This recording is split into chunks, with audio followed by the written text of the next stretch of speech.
Yesterday, Sayadaw was touching on the opponents or the Dhamma nature.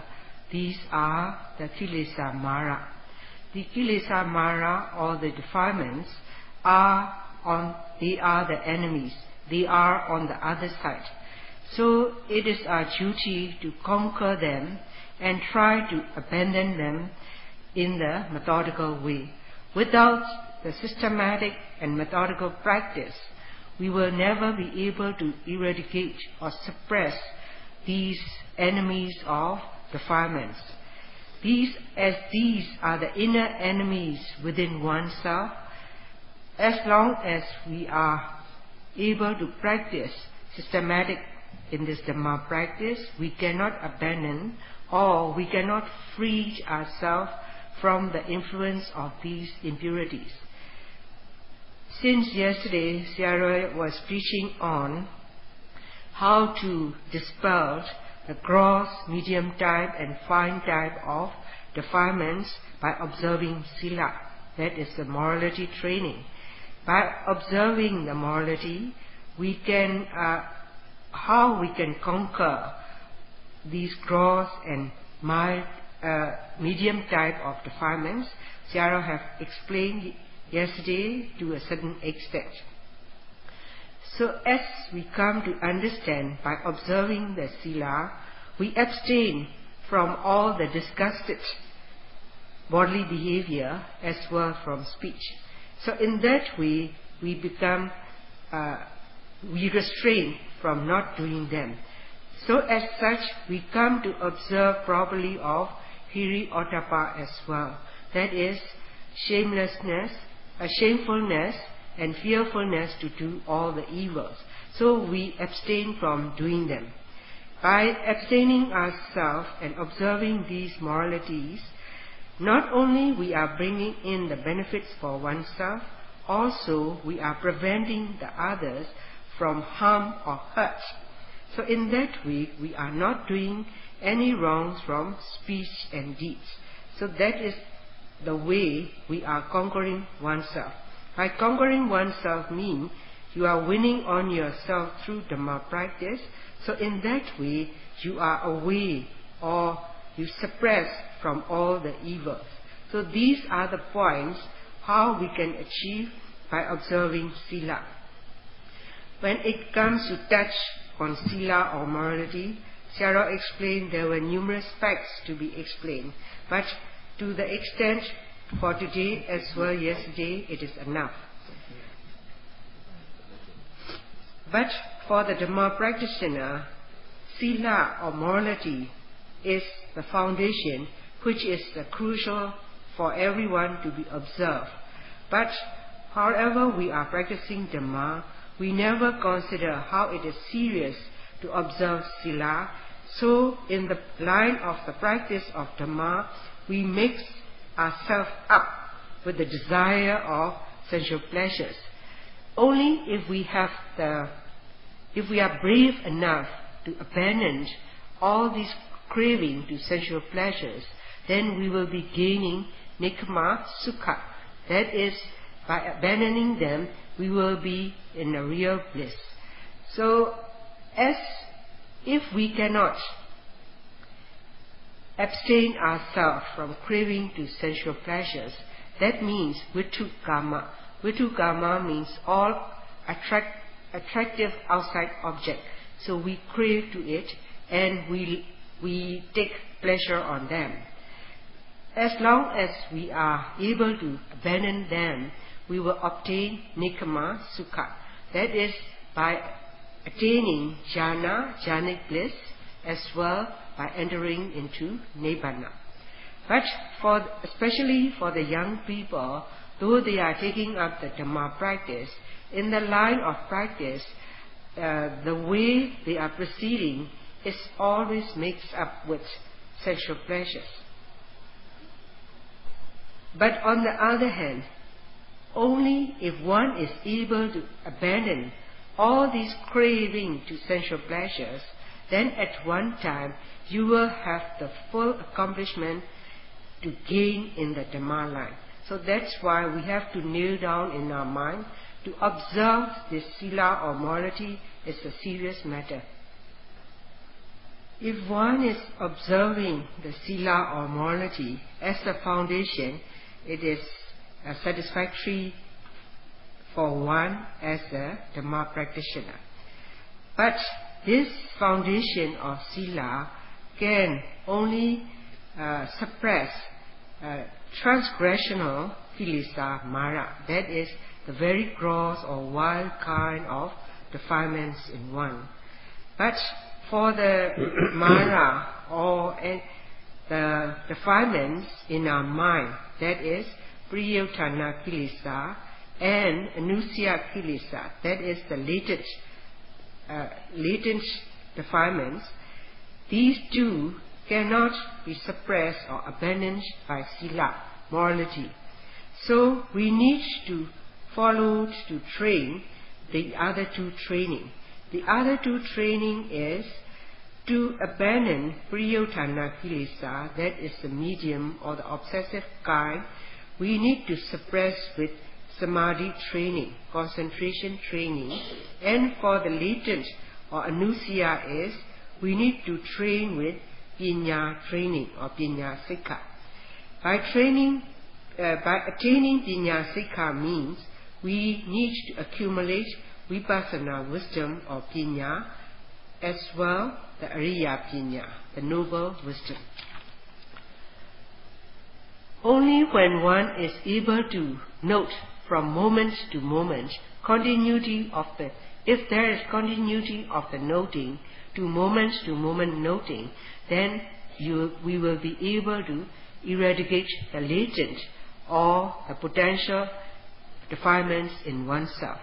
Only in that manner we will be cutting off the potential defilements in one by attaining vipassana wisdom time and time, and as the full accomplishment is we will be attaining ariya pinya, wisdom accumulated by noble beings. So to reach to this level, to accumulate vipassana wisdom in oneself is from moment to moment. If we are noting properly, then we will be accumulating vipassana wisdom time after time, and at one time we will be fully established by accumulating ariya pinya. As for one moment, then to cut off these latent defilements in one is we need to have samadhi, that is concentration. To develop this concentration training, we have three constituents of this mind power. That is viriya, that is the right effort from our mind, as well the right mindfulness and right concentration. Whenever we focus our mind onto the object, we should note it while it is fresh or hot, with alert mind and with a very fresh mind plunging into the object. So in that way, our mind has the force or the power to look into the object closely or stick to the object. That kind of noting is only when we would have a very strong will of viriya, that is the effort. If the effort is strong, then in a connective manner, sati or mindfulness is also included.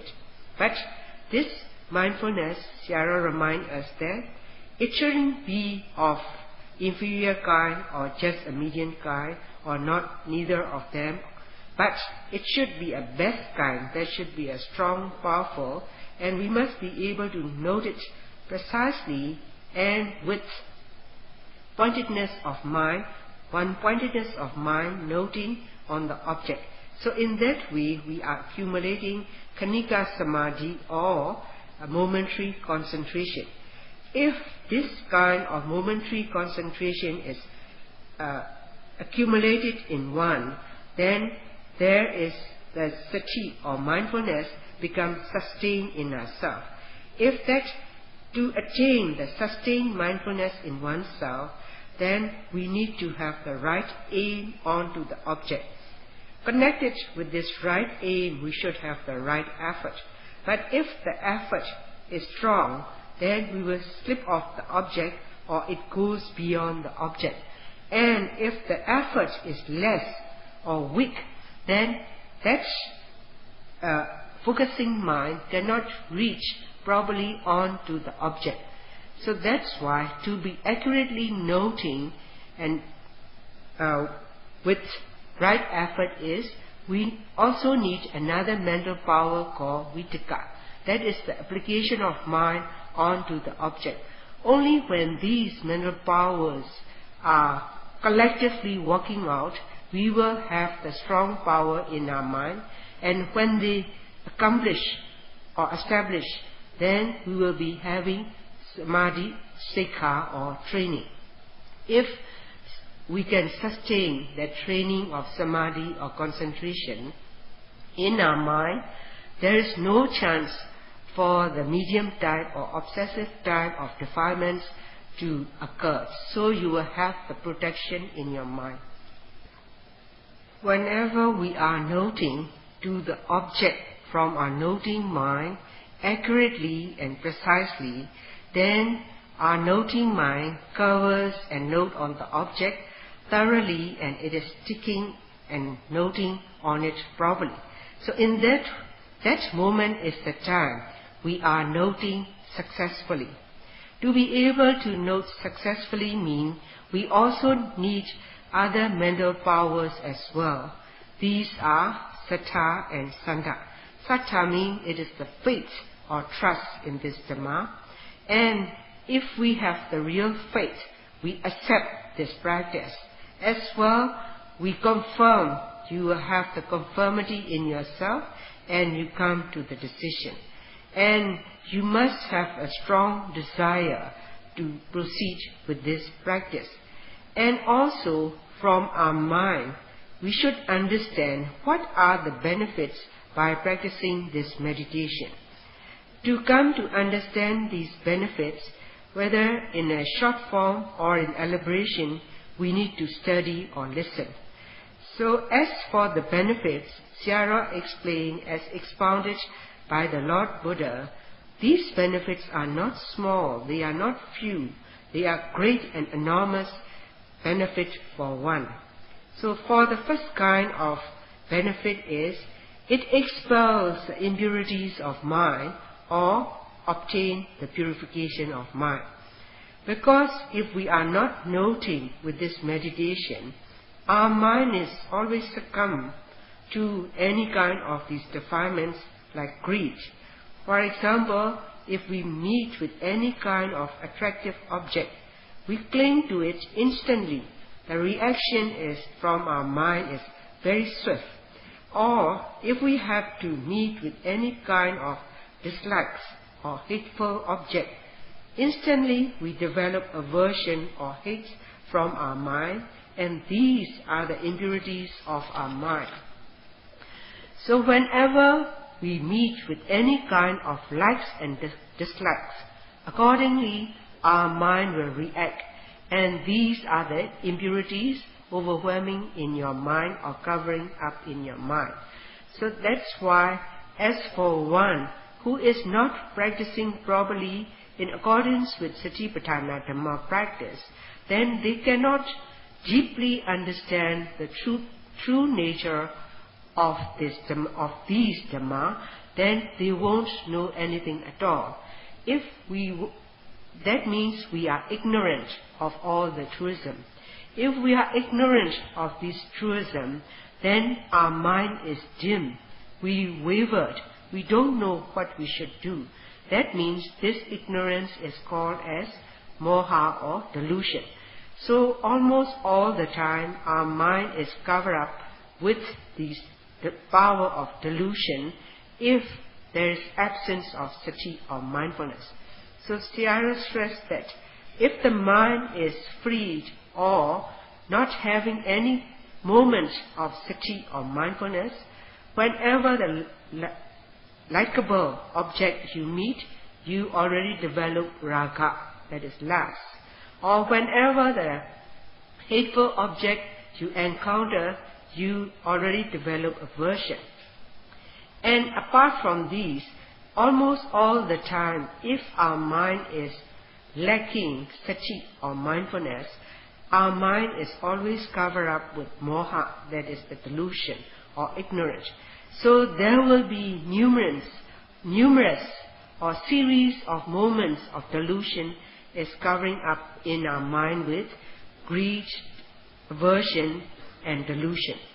So that's why if we are able to understand this first kind of benefit, we are able to dispel all the impurities to attain the purification in our mind, and that is the courageous guarantee given by Lord Buddha. The innermost defilements like greed, aversion and delusion, they are like the fire within us.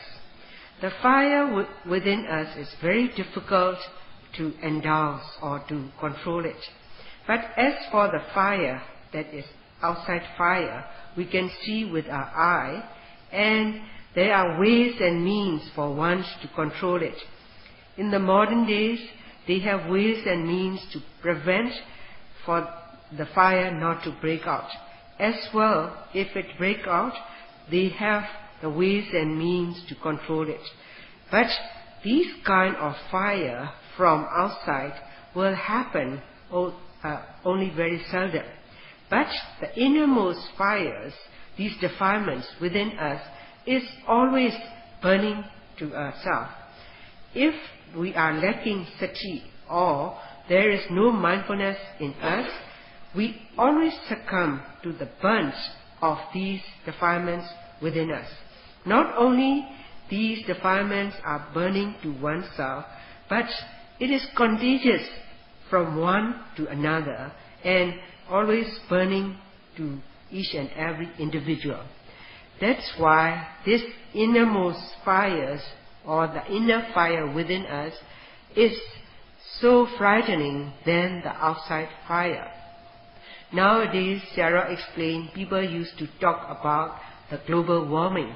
Because of the ozone layer is thinning, they are so afraid that the temperature on earth is increasing and people are talking about it so much. But compared to this global warming, the warmth or the fire that is always burning within us is the worst kind. It is so scary. Not only it occurred at a moment, within us, every moment to moment, all the time, these fires are cropping up in ourselves and we succumb to it. So that's why Sarah explained, if the beings in this world do not know how to douse off these fire within us, or even if they know, if they do not take up this way of practice, then all the while they will have increase in this fire and they will succumb to much and more of this fire within us. So to control these inner fires within us, what we should do, that is, only through Satipatthana Dhamma practice we will be able to control this inner fire within us. So that's why when we start to learn the Satipatthana Dhamma practice, then we have to come to understand, by practicing Satipatthana, we would be able to eradicate all the impurities and you will attain the purification of mind. So that's why Buddha have given the guarantee, that is the sure guarantee, by practicing Satipatthana one will gain. So even by attaining that purification of mind, that will make peace for that person or all the individual, this benefit alone is sufficient enough for everyone. Sarah explained, the first guarantee as given by the Lord Buddha to attain the purification of mind is, if we do not learn what is the first benefit through hearsay from the teacher or from listening to the teacher, or we read from the books to get the knowledge, then we will come to understand this first kind of benefit. But we need to ask oneself, to yourself, that do you seriously believe the first given guarantee as expounded by the Lord Buddha? That is very essential. Whether you believe or you have faith or not, that is, you must ask yourself. And secondly, if you believe, there are 4 important points in concern with this Satipatthana Dhamma practice. Why these 4 points are important? The first point is, we must do. It is a big must.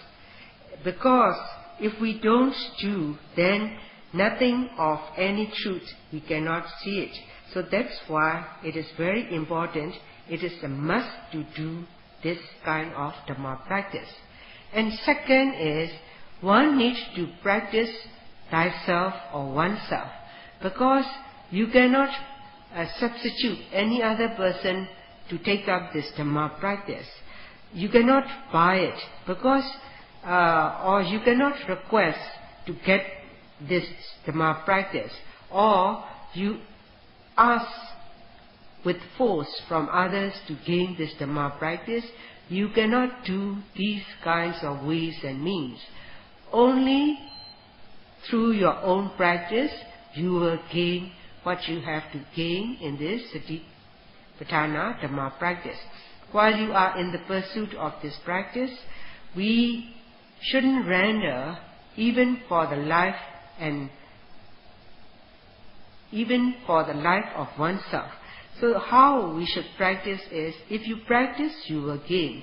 For example, in a family members, because you want your other family members to gain from this practice, you go and take up this practice.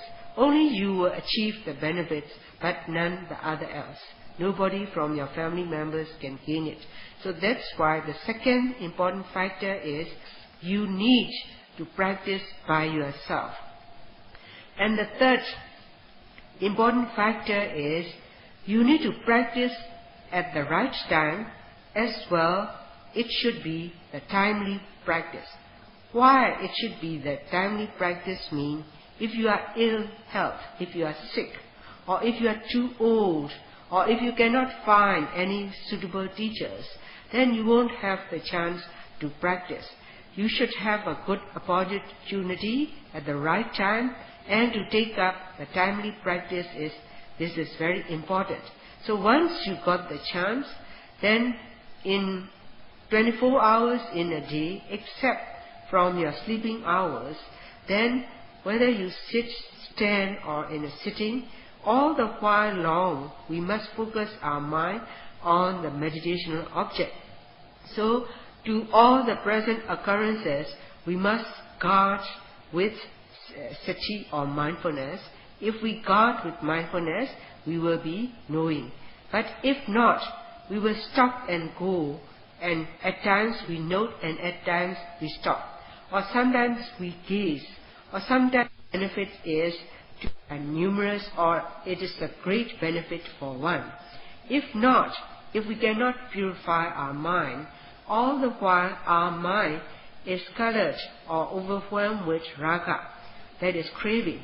For example, if our mind is covered up or influenced by raga or craving, or at times with aversion, or at times with delusion, not knowing anything about the truth, and we wavered, that is, we have delusion. So that is the time our mind is soiled with dirts and impurities. So in that way, we cannot achieve the purification and peace in our mind. Once your mind is pure and free from these impurities, you will have a peace in your mind. Even this basic benefit attainment, that one point alone is giving a great benefit to one. So that's why Sayadaw reminds to each and every one that to take up this Satipatthana Dhamma practice is a crucial practice, and it is very important for everyone to take up at the right time. So that's why Sayadaw says, he can say it briefly that it is crucial and important to everyone.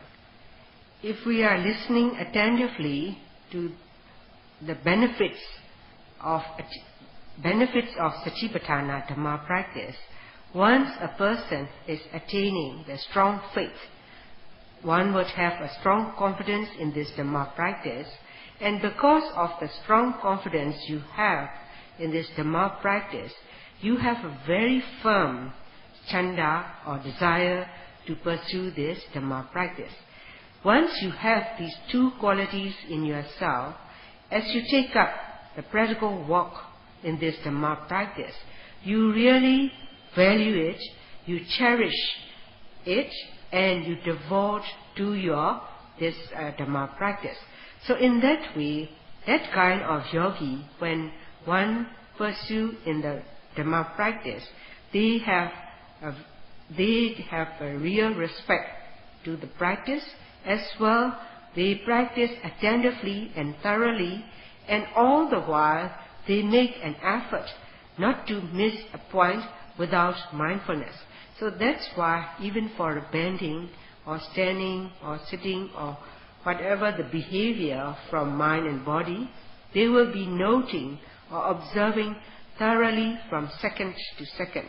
So in that way, they have a respect in this noting, so that if their mind is seeped in with any kind of impurities, they have scared so much so that they ashamed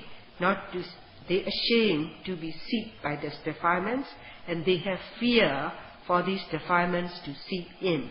So that's why they have a strong desire to pursue this practice. As well, they cherish this practice.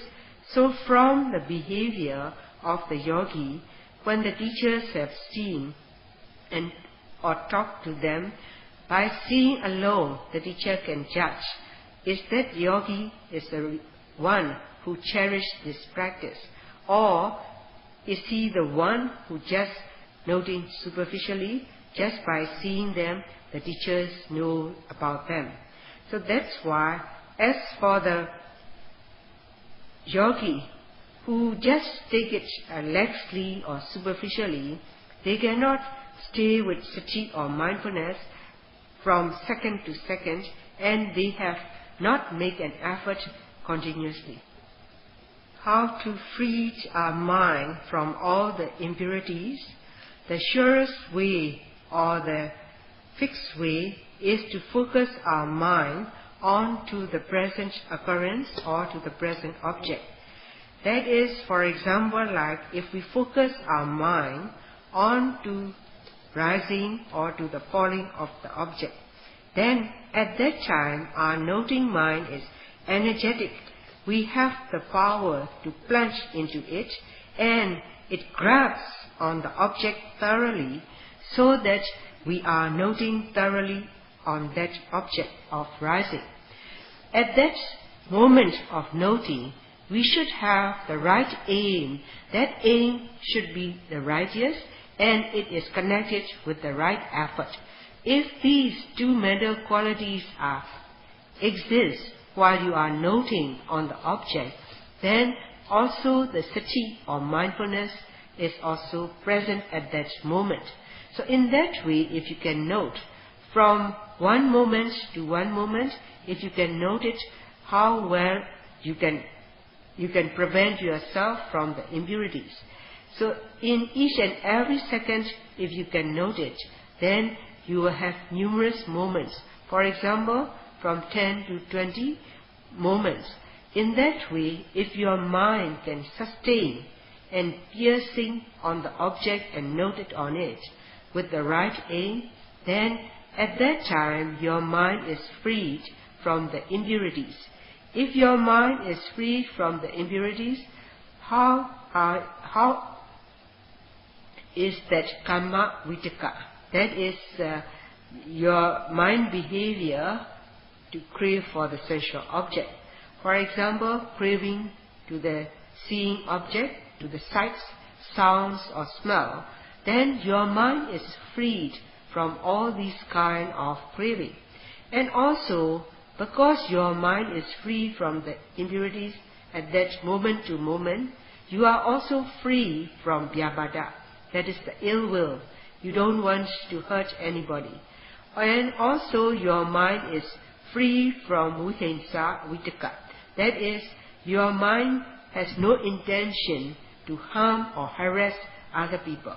So in that way, if you can focus your mind and sustain and note on the object, then there is no wrongs or thoughts can occur in your mind.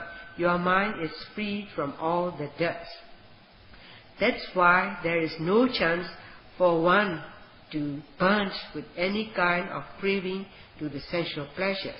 So that is the time you are having the prevention to the Satipatthana Dhamma practice. There is no chance for these defilements to seep in by preventing or protecting. There is no chance for these lust or greed to burn into yourself. So if you can do it in that manner, for 1 minute as there are 60 moments, then these 60 moments are the moments you are preventing your mind from the impurities. At the same time, these 60 moments are the kind you are freeing yourself from the heat of these impurities.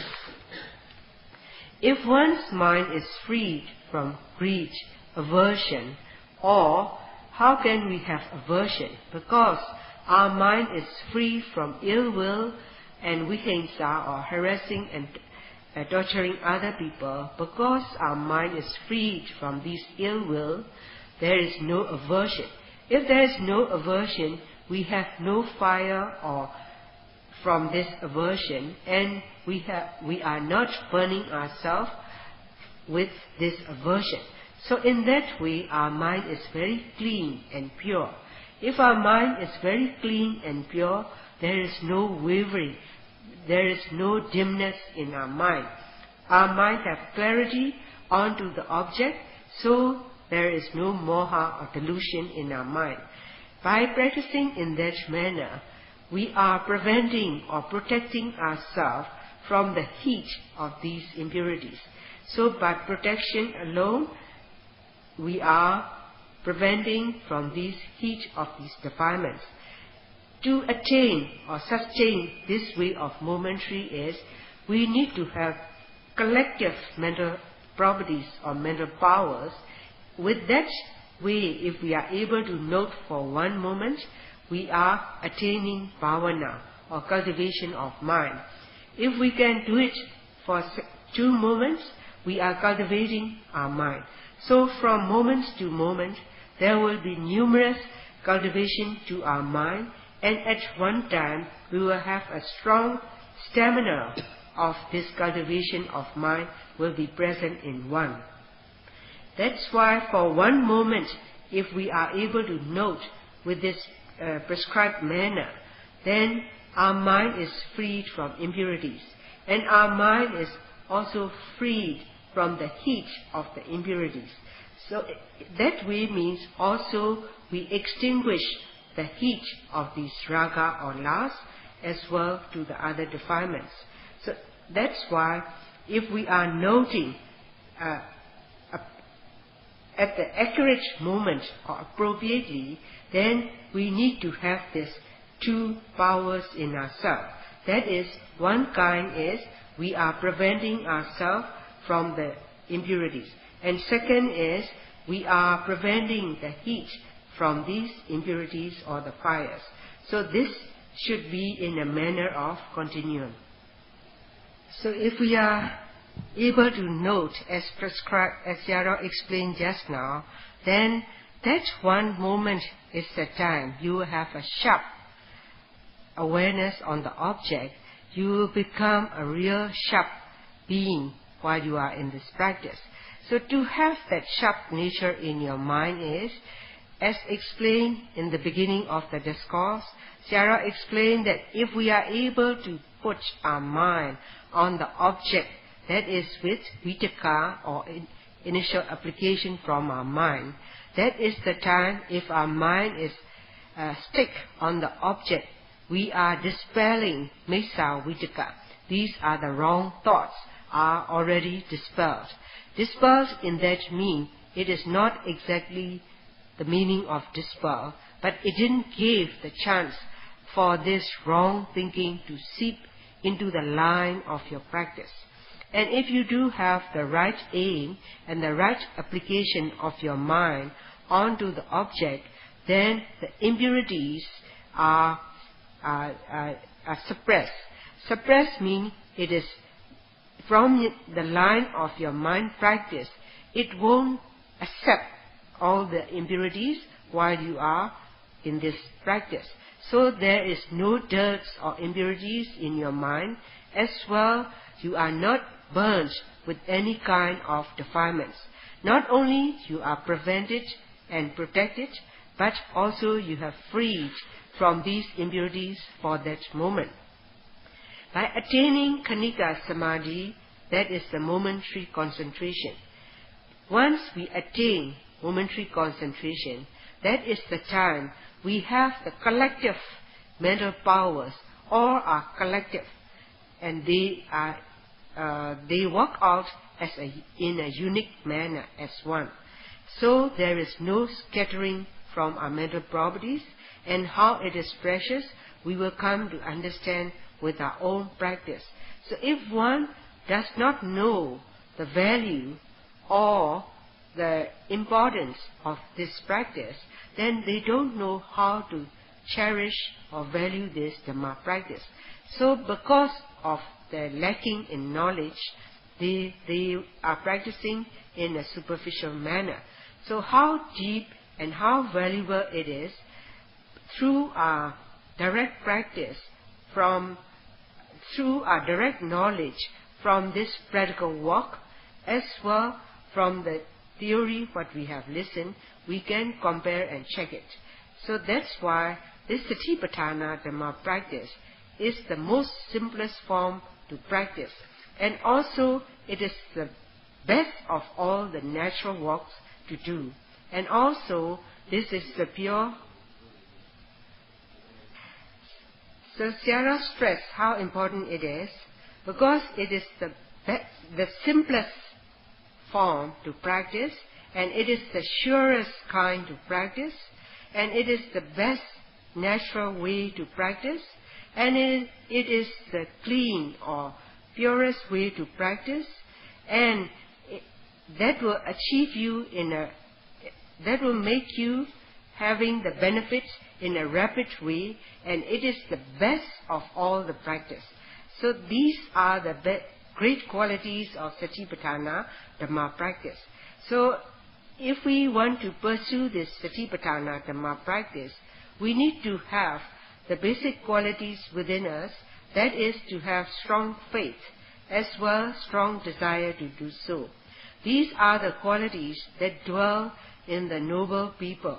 So as we are following the footsteps of the noble people, we need to have these qualities in one. So that's why, as Buddha have expounded and Sayadaw have also stressed, that it is the most simplest way to practice, it is the surest way to achieve the benefits, it is the most clean and purest kind to practice, it is the best of all the natural practice to pursue, as well it is the cleanest way and to achieve all the benefits in a short time.